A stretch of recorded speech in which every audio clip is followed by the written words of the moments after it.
ফেটে জখম 4 জন। আবারও ভাটপাড়া পৌর এলাকায় বোমা ফেটে জখম হলো এলাকাবাসী। শুক্রবার গভীর রাতে বোমা ফাটার ঘটনায় চাঞ্চল্য ছড়ালো ভাটপাড়া পৌর এলাকার 17 নম্বর ওয়ার্ডের মোমিনপাড়া এলাকায়। हुआ था घटना क्या घटा था? हमने के आपस में झगड़ा लड़ाई हुआ। हाँ, एक जना लिया रहा छोटा छुट्टी में भ्रष्ट हो गया। आपको कैसे चोट लगी? अपन आदमी हमरा लिया रहा, अपन आदमी को हटाता रहा, हट जाओ तले कोई दूसरा लिया रहा और वहाँ से उसका छूट गया। बम छूट गया? हाँ, छूट गया। अपन आदमी को हटाता आपका चोट कैसे लगी? हटाता रहा ना अपन आदमी बम से? हाँ, बम से चोट लगा है? हाँ, अपन आदमी के हटाता रहा, हट जाओ बस उसका भी लग गया, हम अलग गया हमरा को। बम से चोट लगी क्या? हाँ कितना बम गिरा है? एक तो गिरा, वहाँ से छूट के दी का भ्रष्ट हो गया। সূত্রের খবর অনুযায়ী এলাকার দুই দুষ্কৃতীর মধ্যে গন্ডগোল চলছিল। সেই সময় এক দুষ্কৃতীর হাতে থাকা দুটি বোমা পড়ে যায়, যার মধ্যে একটি বোমা তৎক্ষণাৎ ফেটে যায়। এই বোমা বিস্ফোরণের ফলে এলাকায় 3 বাসিন্দা সহ এক দুষ্কৃতী আহত হয়। তাদের রক্তাক্ত অবস্থায় উদ্ধার করে ভাটপাড়া স্টেট জেনারেল হাসপাতালে নিয়ে গেলে সেখানে প্রাথমিক চিকিৎসার পর কলকাতায় স্থানান্তরিত করা হয়। সেখানে অবস্থার উন্নতি হলে জখম ব্যক্তিদের বাড়ি পাঠিয়ে দেওয়া হয়। বোমা ফাটার খবর পেয়ে শনিবার সকালে পুলিশ ঘটনাস্থলে আসে এবং গোটা ঘটনার তদন্ত শুরু করে। এই ঘটনার মোমিনপাড়া এলাকায় এক কুখ্যাত দুষ্কৃতী কালাবাবুর নাম উঠে এসেছে। গোটা ঘটনা সম্পর্কে ব্যারাকপুরের প্রাক্তন সাংসদ অর্জুন সিং অভিযোগ করে বলেন, দুষ্কৃতী কালাবাবু লোকেরা এসব করেছে, কারণ এই এলাকায় বোমা বানানো হয় আর সেটা বানানোর সময় ফেটে গিয়ে বিপত্তি হয়েছে। বোমাবাজি না, ওখানে বোম বানানো হচ্ছিল, কোনো বোমাবাজি না, মানে বোম বানানো হচ্ছিল। ওই কালাবাবু বলে যে লোক আছে, তার গাড়ি ওইখানে রাখে, ওই জায়গাটাই বোম বানাচ্ছে। কালকে রাত্রিবেলা এটা বাস্ট করেছে, লেগেছে। ওখানে বারবার বলা হয়েছে, পুলিশ তো ওদেরকে হিরোইন বেচার জন্যে অধিকার দিয়েছে, রাইট পেয়েছে। এখন নতুন আগেকার যে মদের ঠেক, সব জুয়ার ঠেক এসব বন্ধ ছিল, সবটা আবার রিওপেন হচ্ছে। আমরা পুলিশকে ধন্যবাদ জানাবো কি এই মদের ঠেক, জুয়ার ঠেক, হিরোইন ঠেকগুলো আবার চালু করছে। কেন অনেক বেকারি সমস্যা বেড়ে গেছে তো মমতা ব্যানার্জি সরকারে। এই বেকারি সমস্যা থেকে বাঁচার জন্য মমতা ব্যানার্জি পুলিশ এখন সব জায়গা এই আর্মসগুলো রিকভারি করা, নতুন থানা তৈরি করা হলো। যত নতুন থানা ফাঁড়ি তৈরি হবে তত মানুষের হয়রানি আর ক্রিমিনালদের বাড়বাড়ান্তি, এটাই নিয়ম আছে। কি বলবো, আহত হয়েছে কি আর সব ক্রিমিনাল আছে তো, টোটালি সব। কেন রেড করছে না ওখানে? কি করে পুলিশ রেড করবে? পুলিশই তো করায়, রেড করবে কি? পুলিশের তো কালাবাবু ওদের জামাই হয়ে, পুলিশের জামাই কালাবাবু, ওকে ধরবে নাকি? কার ছত্রছায়া রয়েছে কালাবাবু? কালাবাবু কার ছত্রছায়া রয়েছে? তৃণমূলের ছত্রছায়া রয়েছে। তৃণমূল বাদ দিয়ে এখানে কোনো ক্রিমিনাল থাকে নাকি?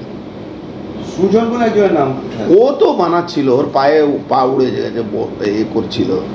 সুজন ও তো সারা রাত চুরি করে, এরা মিলে ফ্যাক্টরিতে চুরি করে।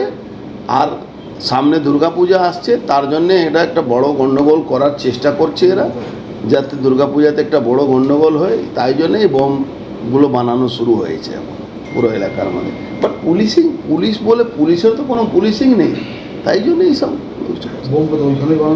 ওখানে বানানো হচ্ছিল। বোম রাখা ছিল, একটা বাস্ট করেছে আশেপাশে, যে বোম তো একসঙ্গে সরানো হয় না, তো বাস্ট করেছে। হাত থেকে নাকি পড়ে গেছে শোনা গেল। হাত থেকে ওইটাই তো নিয়ে যাচ্ছিল, যখন বানানো তো একটা সরাতে হয়, তো যখন সরায় তখন ওটা হাত থেকে পড়ে যায়। হিরোইন খেয়ে আছে, মদ খেয়ে আছে, তা পড়বে না?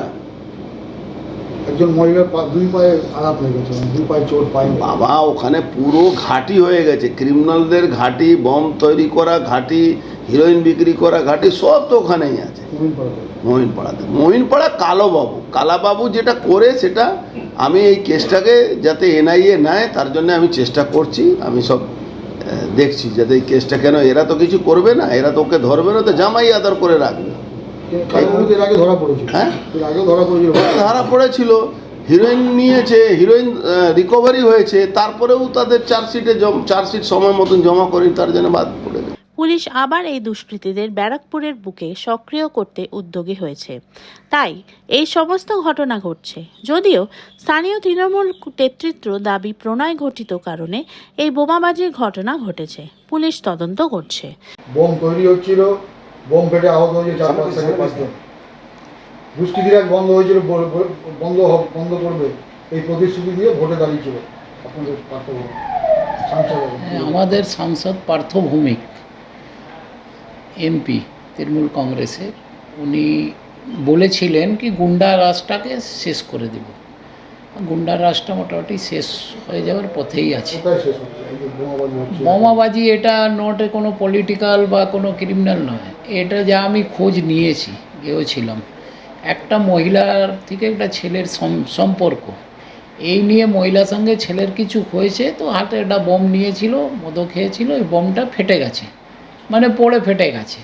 একটা বোম চার্জ হয়েছে, একটা ফেটে হ্যাঁ, ফেটে গেছে, ফেটে তারপরে ওইটাখানে কয়েকজন ইনজয়ার্ড হয়েছে, কজন 4-5 জন ইনজয়ার্ড হয়েছে। সেটা আরজিকলে ছেলেরা ভর্তিও আছে, সেটা আমি খোঁজ নিলাম। কিন্তু এটা কোনো দুষ্কৃতি বা কোনো ঝামেলা বা কোনো কিছু নেই, একটা মহিলার সঙ্গে ছেলের সম্পর্ক ছিল, মহিলার সঙ্গে কিছু ঝামেলা হয়েছে বা কিছু হয়ে থাকে, ওই জন্য এইটা হাতে বোম নিয়ে এই বোমটাকে নিচে পড়লো, যেই জন্য ফেটলো, তাই জন্য কয়েকটা লোক আশেপাশে ছিল, এনজয়েড হয়েছে। কালাবাবু বলে একজন দুষ্কৃতী, সেই না, এটা আমি খোঁজ নিলাম। কালাবাবু, দেখুন, মুমিনপাড়া নাম আসলেই কালাবাবু নাম আসে, এটা একটা ইতিহাস আছে। কিন্তু এটাও দেখতে হবে কি কালাবাবুর অ্যাক্টিভিটি কী, কালাবাবুর অ্যাক্টিভিটি কী আছে। আমি পাড়ায় খোঁজ নিলাম, বললো এমনি কোনো ব্যাপার নেই, এটা মেয়ে ছেলের ব্যাপার আছে, মেয়ে ছেলে ব্যাপারে এইটা কাণ্ডটা হয়েছে। কেন ঘটছে, কেন বোম নিয়ে?